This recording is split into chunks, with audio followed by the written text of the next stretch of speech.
Dugaan penganiayaan seorang pendeta dan dugaan pengerusakan kantor pusat Kerapatan Gereja Baptis Indonesia yang berada di Jalan Tol Yusupit Tingkulu Manado kini telah dilaporkan di Polresta Manado.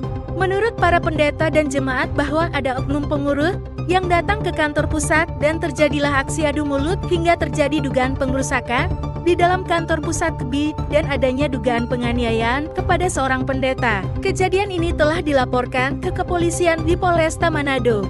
Sementara itu, saat dikonfirmasi melalui WhatsApp pada hari Selasa tanggal 19 November tahun 2024, Kasat Reskrim Polresta Manado AKP Regan Kusumawardani SEK menyampaikan bahwa dugaan penganiayaan dan pengerusakan tersebut sementara dalam proses lidik mengumpulkan keterangan melalui pemeriksaan saksi.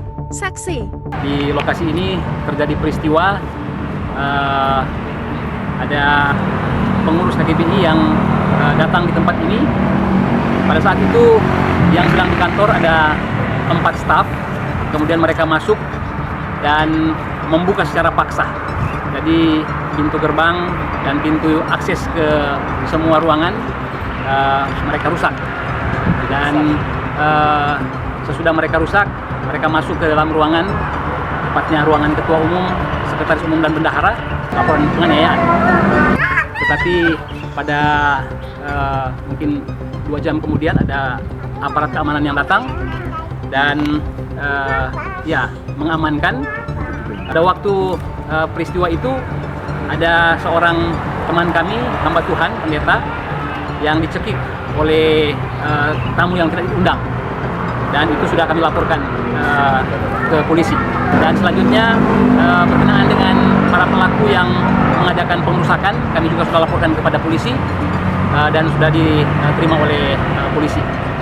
Kemudian mungkin kira-kira jam 4 subuh kami ada pembicaraan di tengah-tengah kantor ini, dan ada kesepakatan supaya kantor ini dipasang polis lain. Waktu pintu sementara dibongkar, dirusak, tetapi ndak sangka ternyata orang mau tutup itu, ada orang yang mau tutup itu jalan mau masuk, akses masuk ke kantor. Jadi sampai ada bilang, oh ngana subatola, padahal sebenarnya kita nak batola. Baru setelah selang beberapa menit datanglah ada yang pelaku, karena kita korban yang dicekik. Jadi datanglah si pelaku ini, dia langsung datang cekik.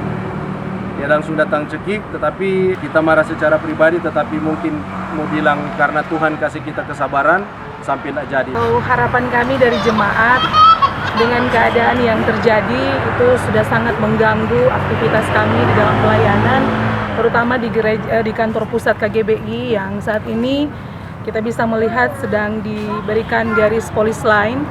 Jadi aktivitas tidak ada yang kami lakukan, dan itu sangat menghambat dalam pelayanan yang diembani, karena kami melayani di seluruh provinsi di seluruh Indonesia, dan ini sangat mengganggu baik dalam pelayanan di kantor maupun di gereja, karena tidak ada aktivitas yang terjadi di dalam kantor.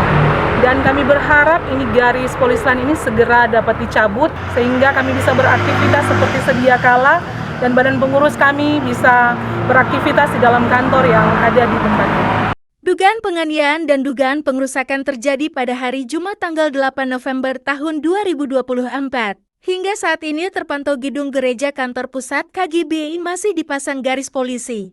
Warga jemaat KGBI berharap agar kantor pusat bisa digunakan kembali dan garis polisi bisa dibuka.